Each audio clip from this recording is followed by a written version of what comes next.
Hi and welcome to TopTech. And Tom, this week we're going to be looking at something a little different to do with Sony cameras. Yeah, it is a little bit different, but there's members of the ACS who have been driving us to have a look at the Sony cameras. There's been an issue with a sort of a fine grid pattern coming up on some of the cameras. So it is a departure from what we normally do, but this has been driven by members who are keen that we have take a scientific look at this issue. Yeah, the purpose of doing this is basically to say that there is some artifacts that some people are seeing. We want to identify what they are, let you know when they're real and when they're not, and also obviously make sure that you understand when you're in the field what you might be coming up on that isn't a camera fault with your camera, but by the same token maybe something that in fact you won't see when it goes to air. It's best to be informed, I guess, is the way to go. Yeah, look, this is a complex issue, and I will say right now I'm not an engineer and have absolutely no formal technical training. And this is a complex technical area. But the way my attitude to this issue was, are we going to see the problem on the screen? Because I think that is the bottom line. So just starting from the beginning, we tested a Sony F55, the F5, and we also had a look at the new FS7.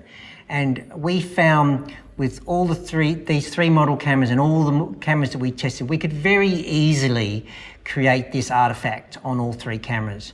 And this artifact is being caused by off-axis light.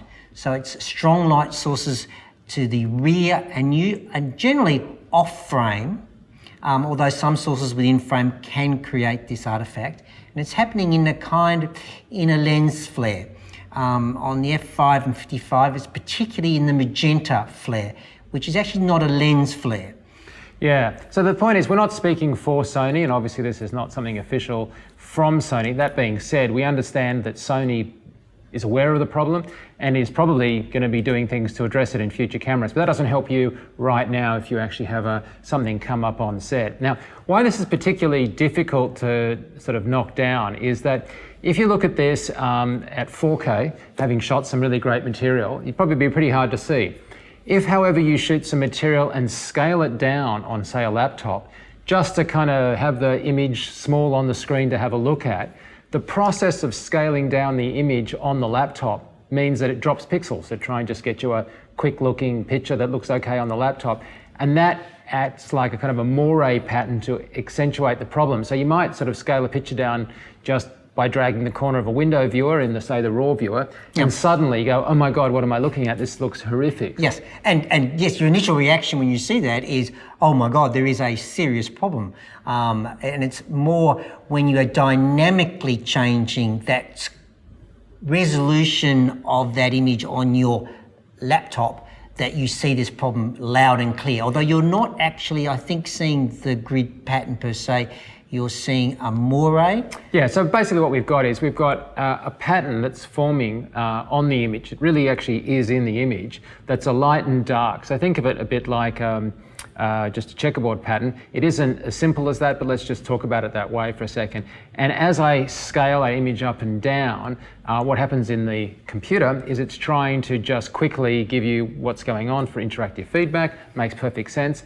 And if it happens to pick the black pixels or the darker ones and then skips a couple and hits another darker one and then hits a white and then a dark and a dark, it makes the image look more pronounced in this error during that phase. Now, we should point out we're not getting rid of it when we say it's more pronounced. We're just simply saying it's kind of magnifying it and it looks kind of, pretty worrying.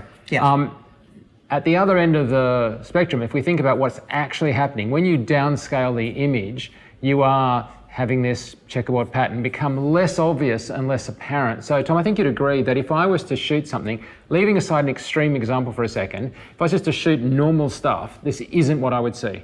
No, exactly. And I think what we attempted to do was real world scenarios. In other words, let's look at these images, let's transcode them to, and we're using Apple ProRes 422 as a sort of certainly an industry standard that I'm normally dealing with. We're transcoding those to 1920 1080s, which I find a 90-odd% of the material that I ever deal with is dealt with in that format or delivered in that format.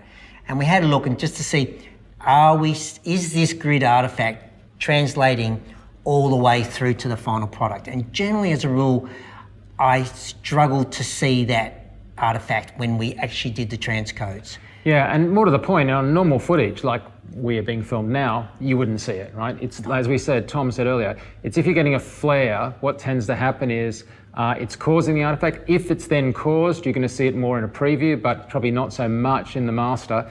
Though I would say one step beyond that is that when it's actually transmitted, it's almost impossible to expect to see that at home. Yeah, look, I mean,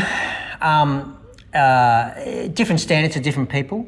In some circumstances that grid pattern is more noticeable, especially when you start zooming into the picture.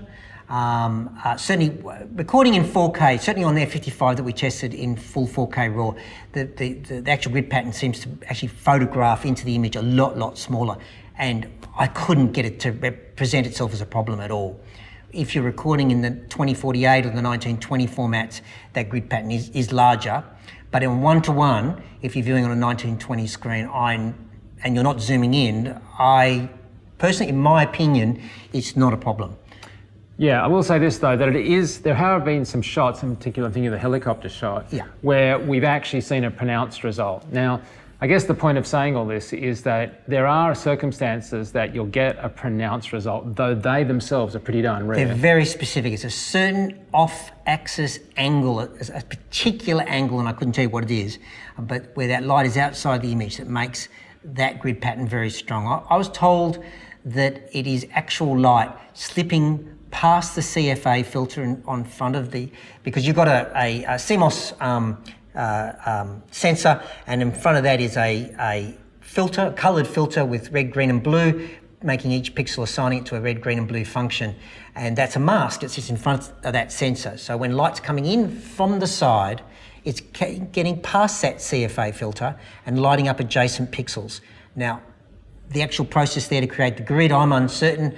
It's been described to me as a diffraction or reflection within the sensor itself, that we are actually seeing some of the structure of that sensor. Yeah, I have my own personal theory on this. I think it's actually might be to do with the sensors that are in there for the noise on the Sony chips to moderate the noise. And I think it might be more of a shadowing from those. In other words, the light is coming in just as you described, but it's causing an irregularity in the levels of light by what's going on there. But in both cases, we don't actually know. We're just speculating. No.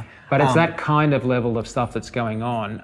But I guess the point I wanted to make is that this is happening, as you say, fairly rarely, but it is possible that you will get that and you will see it. If that's the case, that's bad, but you should know what's going on. It isn't that it's a camera fault, it's just a peculiarity of the Sony. And it's a bit different between the cameras. And it is a dilemma for in the field, because the nature of the Sony viewfinders is the resolution is insufficient for you to see that grid pattern. So if you're actually getting that in your image, you won't see that on location, unfortunately.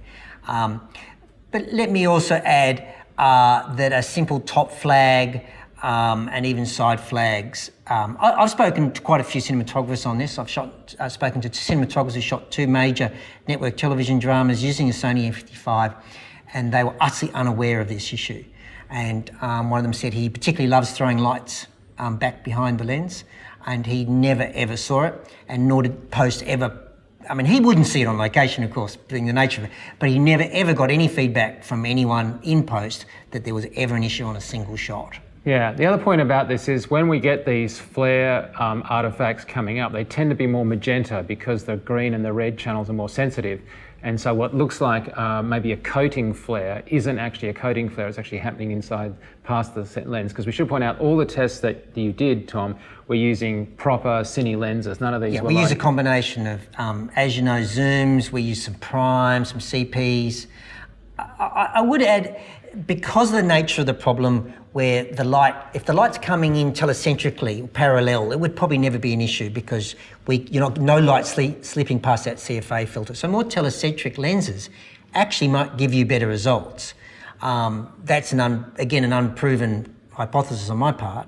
But as you're aware, some people are dealing with it and with reasonable effectiveness by simply putting in little masks at either the front of your lens in your matte box or putting masks in the rear behind the lens. I know some guys who are laser cutting some ones that simply fit in very easily. I know one of the rental houses in Sydney have done that, and they say they've had good results. It's not perfect. It doesn't solve it 100%, but it goes a long way to getting rid of the issue. Yeah, so if it is that it's getting past you, and it's obviously one of these rare exceptions where it's quite noticeable, it's probably something that you're not going to be able to get out in post, because it is actually really ingrained in the image in terms of it like being sort of a fundamental aspect of it. And Tom, we've seen it slightly differently between the cameras. That's another thing. We mentioned a range of cameras, but they don't all have the same sensor. And that takes me back to another issue. I've polled a lot of users on this issue, and the vast majority were completely unaware and had absolutely no issues. Some people have. The vast majority of people haven't. I've actually even struggled to collect material from people showing me the issue and representing the issue. So that gives you an indication of the size of the problem. It's, you know, I think for the vast majority of users, they'll run the camera for 3-4 years, the life of a camera, and will probably never ever see this issue. Having said that, if you do see it, it's there. It's not your fault. It's not the particular camera having a fault. It's just the design aspect that's going into the chips. Absolutely, and if you do see that problem, and especially when you're seeing it in a computer, on a viewer, on a screen, and you're dynamically changing that, transcode out the footage. Actually have a look at it in the resolution and on a screen that you're likely to view it on. If it's for channel television, have a view it on not on the computer screen, but on a computer monitor, a broadcast monitor connected to your computer, and have a look and see if you've got a problem, because I suspect in the vast majority of cases it will disappear or go down to a level that you really have to step up very close to that monitor and look and go, oh, I can just see that. And can I suggest there's very few cameras that once you go very close, if you really want to pixel peep, there's very few machines that are you're not going to see some type of artifacting when you go into the pixel peeping stage. Absolutely, but I will say it's incredibly reassuring for clients if you can know what something is, identify where it's coming from, and explain that it's, you know, the property of what's been happening. It's one of those things, and not that you just don't know what's going on and there's an error and it might be your camera that you haven't been hiring. A lot of people will happily work around a problem if they know what's going on. It's the not knowing that I think can cause a lot of angst on set. Absolutely. And then once you do know, you can take steps, A, to prevent it even happening in the first place, and B, once you're in post, it can be a logical answer to this issue. And then that is really have a look at it in its final format. Well, again, thanks so much, Tom, for doing all those tests. And if you've got any questions or whatever, please fire them off, because we love to hear from you guys. Yeah, and generally, especially on this issue, because it's been hard to get a lot of feedback from people. So if people disagree, I would like to hear. And just to reiterate an earlier point, we did contact Sony, and we don't know what Sony may or may not do, but we're pretty sure they're aware of the issue. We're not raising something we haven't raised. Absolutely, Sony is aware. Sony Australia and New Zealand have been particularly forthright and helpful. There's no denial in a sense from them that no one's running away and declaring no, it's a absolutely, non-issue. and they are working on it. They do not see it as a major issue, and I have to say I do agree with them. But it is an issue that they are dealing with, and I'm sure in the next generation of chip design that will go on the whiteboard for the engineers, and we won't be seeing it. Well, thanks so much for being with us. Appreciate it, Tom.